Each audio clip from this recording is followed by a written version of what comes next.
Brought to you by TechnoSpark 20 series smartphones.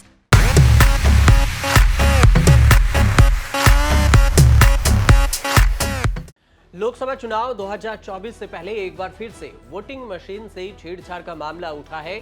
विपक्ष लगातार voting machine से छेड़छाड़ का आरोप लगाता रहा है। वहीं सरकार के साथ ही चुनाव आयोग की तरफ से वोटिंग मशीन से छेड़छाड़ की आशंका से साफ इनकार किया जाता रहा। विपक्ष के तरफ से अगर आरोप लगे तो उधर से चुनाव आयोग इससे साफ इनकार करती रही। इस बीच सुप्रीम कोर्ट ने चुनाव आयोग से कहा है कि उस आरोप की जांच की जाए जिसमें बताया गया है कि केरल में एक ईवीएम के मॉक ड्रिल के दौरान बीजेपी को एक्स्ट्रा वोट मिले थे। सुप्रीम कोर्ट के जस्टिस संजीव खन्ना की अगुवाई वाली बेंच के सामने ईवीएम और वीवीपैट के पर्ची के मिलान से संबंधित मामले की सुनवाई के दौरान यह मामला उठाया गया।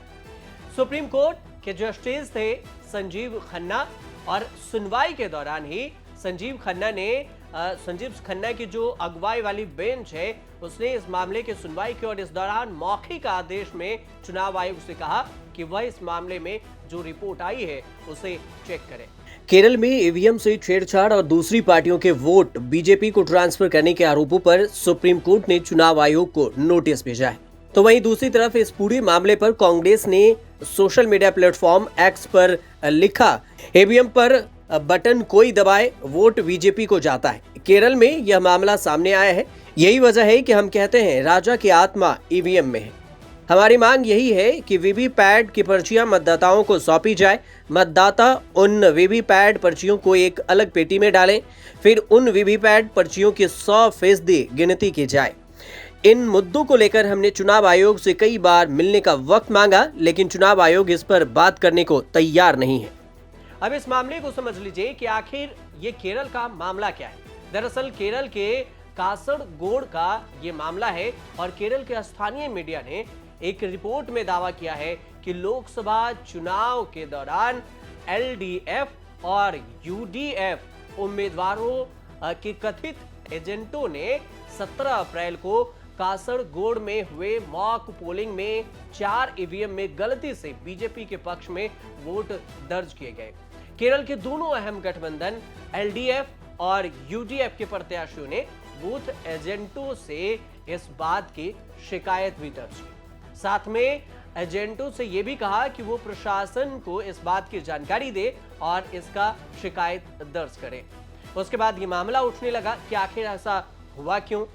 अब इस मामले को गौर से समझिए कि केरल की कासरगोड सीट से एलडीएफ प्रत्याशी हैं जिनका नाम है एमवी बालाकृष्णन, सीपीएम से हैं और त्रुटियों की जांच करने के लिए जिला निर्वाचन अधिकारियों के रूप में नामित जिला कलेक्टर और यूडीएफ उम्मीदवार हैं राजमोहन उन्नीथन जो कांग्रेस के हैं और ये एजेंट है मोहम्मद नसर चेरक कलम अब्दुल्ला ने निर्वाचन क्षेत्र के सहायक रिटर्निंग ऑफिसर एआरओ से खराब मशीनों को बदलने की आग्रह भी की। आरोप क्या लगा?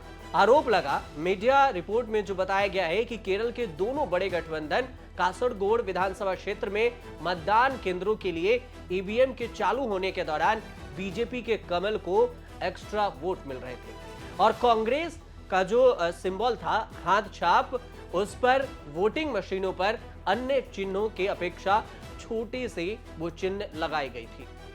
रिपोर्ट में यह बताया गया कि मॉक ड्रिल के दौरान पोल के पहले दौर में सभी 190 ईवीएम का परीक्षण 10 विकल्पों में से प्रत्येक के सामने वोट डालकर किया गया। इसमें बीजेपी का चुनाव चिन्ह कमल पहला विकल्प था।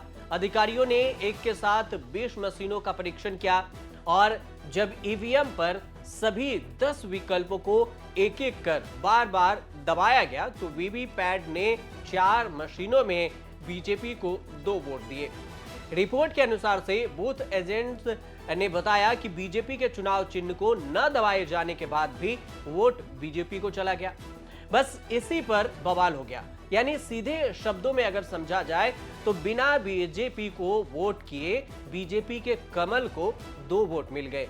इसके बाद आरोप लगा कि आखिर हमने उस पर वोट किया ही नहीं तो 2 वोट जो 4 ईवीएम से 2 वोट उनको एक्स्ट्रा कैसे मिला। इसी आरोप को लेकर शिकायत दर्ज करवाई गई थी और यही जो आरोप है, इसी मामले को सुप्रीम कोर्ट में जब ईवीएम को लेकर सुनवाई हो रही थी तो मामला उठाया गया। मीडिया रिपोर्ट के अनुसार से जब बीजेपी का कमल नहीं दबाया गया तो उन्हीं 4 गलत वीवीपैट इकाइयों ने पार्टी को 1 वोट दे दिया। यूडीएफ उम्मीदवार के चुनाव एजेंट के सहायक रिटर्निंग अधिकारी ने इसकी शिकायत भी की थी, जिसके जवाब में अधिकारी ने कहा कि गलत वोटों वाली वीवीपैट पर्चियों पर गिनती नहीं की जाएगी। इसके अलावा दोनों गठबंधन के बूथ एजेंटों ने सहायक रिटर्निंग अधिकारी से ईवीएम को बदलने की मांग की। हालांकि बताया यह भी जा रहा है कि जब इन्हीं 4 ईवीएम को तीसरी बार चेक किया गया तो उसमें कोई भी गड़बड़ी सामने नहीं आई, लेकिन बूथ एजेंट ने इस पर जोर दिया कि ऐसा जरूरी नहीं है कि यह चौथी या 5वीं बार में नहीं हो, या ऐसा हो भी सकता है। इसी मामले को लेकर सुप्रीम कोर्ट के जज संजीव खन्ना की अगुवाई वाली बेंच ने सुनवाई के दौरान मौखिक आदेश में चुनाव आयोग से कहा कि वह इस मामले में जो रिपोर्ट आई है उसे चेक करे। संजीव खन्ना ने इस मामले की जांच एडीआर द्वारा दायर ईवीएम को लेकर याचिका की सुनवाई के दौरान कही है। सुनवाई के दौरान अब एडीआर ने जो याचिका दायर की ईवीएम पर, उस सुनवाई के दौरान क्या हुआ वो भी जान लीजिए। एडीआर की याचिकाकर्ता की ओर से पेश प्रशांत भूषण वकील थे और उन्होंने कहा कि एक मीडिया हाउस ने ऑनलाइन रिपोर्ट दी है कि ईवीएम के मॉक ड्रिल के दौरान शिकायतें दर्ज कराई गई है। आरोप लगाया गया कि केरल के कसरगौड़ इलाके में ईवीएम के मॉक ड्रिल के दौरान 4 ईवीएम में एक्स्ट्रा बीजेपी के वोट पड़े। इस बाबत यूडीएफ और एलडीएफ ने जिला कलेक्टर से इसकी शिकायत की कि 4 ईवीएम में मॉक ड्रिल के दौरान एक्स्ट्रा वोट बीजेपी को पड़े हैं। सुप्रीम कोर्ट के जस्टिस संजीव खन्ना ने चुनाव आयोग के वकील मनिंदर सिंह से कहा कि वह इस मामले में जो आरोप लगाया जा रहा है उसे चेक करे। सुप्रीम कोर्ट ने ईवीएम और वीवीपैट के पर्ची से 100% मिलान को लेकर लगाई गई गुहार पर सुनवाई चल रही है और इसी दौरान याचिकाकर्ता एडीआर की ओर से पेश प्रशांत भूषण ने यह मामला उठाया, जिस पर सुप्रीम कोर्ट ने उक्त मौखिक आदेश दिए। सुप्रीम कोर्ट ने 18 अप्रैल को वीवीपैट मामले पर सुनवाई की और इस दौरान देश की शीर्ष अदालत ने चुनाव आयोग से कहा कि चुनावी प्रक्रिया में पवित्रता होनी चाहिए। आयोग से सवाल किया गया कि वह स्वतंत्र और निष्पक्ष इलेक्शन करवाने के लिए उठाए जा रहे कदमों के बारे में विस्तार से बताएं। कोर्ट इलेक्ट्रॉनिक मशीन ईवीएम में के द्वारा डाले गए और वीवीपैट से के सिस्टम से पर्चियों के मिलान की मांग को लेकर सुनवाई कर रही है और सुनवाई के दौरान वकील प्रशांत भूषण ने कहा कि कम से कम ईवीएम और वीवीपैट के बीच में इन दोनों के बीच पर्चियों की मिलान कर लिया जाए, जिसमें लगातार बल्ब जलता रहता है और कुछ देर के लिए बंद हो जाती है, ताकि वोटर को पूरी तरह से पुष्टि हो सके। वकील संजय हेगड़े ने कहा कि सभी वीवीपैट पर्चियों को गिनने पर विचार हो ताकि इसमें पारदर्शिता बनी रहे। ये सारी दलीलें सुप्रीम कोर्ट में वकीलों के द्वारा पेश की गई, जिसमें प्रशांत भूषण की बात कर रहे हैं तो प्रशांत भूषण एडीआर की तरफ से वकील हैं। अगर अभी भी जो दलील दी गई उसमें कहा गया कि अभी भी अगर नहीं हो सकता तो कोर्ट अभी हो रहे चुनाव की निष्पक्षता सुनिश्चित करने के लिए कुछ अतिरिक्त आदेश दे, बाकी मुद्दों पर बाद में सुनवाई करे। चुनाव आयोग ने इसके बारे में बताया कि एक अधिकारी उन्होंने बताया कोर्ट में कि 100% और 100% मशीन मॉक पोल से गुजरती है, यानी मॉक ड्रिल से गुजरती है। हालांकि प्रत्याशी 5% की ही खुद जांच करते हैं। इस पर अदालत ने सवाल किया कि 1 मिनट में कितने वोट पड़ते हैं। इसके जवाब में अधिकारी ने कहा कि 4 से कम वोट पड़ते हैं। चुनाव आयोग के दौरान जज ने पूछा कि मतदान से पहले किए गए दस्तखत और मतदान की वास्तविक संख्या में कितना अंतर पाया जाता है।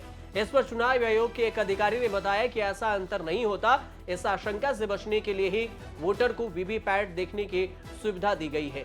अधिकारी ने यह भी कहा कि बताया जाता है कि जो पर्ची प्रिंट होती है उस पर उसकी क्वालिटी नहीं होती और सभी वोटों को उसके जरिए गिना जाए। इस पर जज ने सवाल किया कि वोट के हाथ में पर्ची देने की से क्या नुकसान हो सकता है। अधिकारी ने कहा कि ऐसा करने में मतदान के और मतदाता की गोपनीयता रद्द हो सकती है, इसका दुरुपयोग हो सकता है। इस पर अदालत ने 17A का जिक्र किया, जिस पर पहले से हस्ताक्षर रजिस्टर्ड होते हैं और उस पर यह भी कहा कि हर 2 घंटे से पहले इसकी बात की जा सकती है। हालांकि इस पर मामले की विस्तार सुनवाई जारी रखा और फाइनल फैसला भी सुरक्षित रखा गया है। देखना यह होगा कि चुनाव से पहले कोर्ट की तरफ से इस पर ईवीएम को लेकर जो सवाल खड़े होते हैं उसको लेकर इस बार क्या कुछ मामला सामने आता है। फिलहाल आप देखते रहिए न्यूज़ तक।